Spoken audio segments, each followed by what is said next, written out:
আমরা আপনাকে 24 ঘন্টা সময় দিচ্ছি।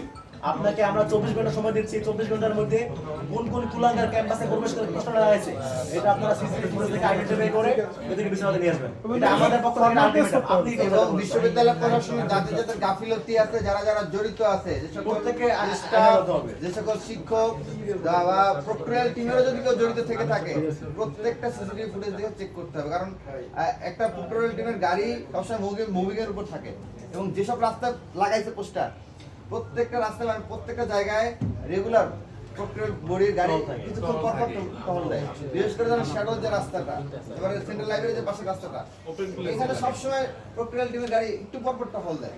এখানে তারা ধীরে ধীরে সময় নিয়ে পোস্টার লাগাই যায়। মানে একটা পোস্টার তো লাগাতে 1 সেকেন্ড লাগানো যায় না, এখানে আঠা দিতে হয়, তারপর লাগাইতে হয়। এরকম তারা প্রত্যেকটা পিলারে পোস্টার লাগাইছে, তার মানে তারা সময় নিয়ে লাগাইছে। এই সময় কেন প্রক্রিয়াল টিমের কোনো গাড়ি ওখানে টহল দিল না? এটা অবশ্যই প্রশ্নবোধক। আমরা আশা রাখবো যে প্রত্যেকটা বিষয় তদন্তে আনবেন এবং 24 ঘন্টার মধ্যে এটি চিহ্নিত করে, সিসিটিভি ফুটেজ চিহ্নিত করে কারা কারা লাগাইছে, কারা কারা জড়িত এবং প্রশাসনে কারা কারা জড়িত, প্রক্রিয়াল টিমের কেউ জড়িত আছে কিনা, শিক্ষকদের কেউ জড়িত আছে কিনা, প্রত্যেকটা বিষয় আইডেন্টিফাই করে তাদের সঙ্গে স্পষ্ট করবেন এবং তাদের বিরুদ্ধে ব্যবস্থা নেবেন।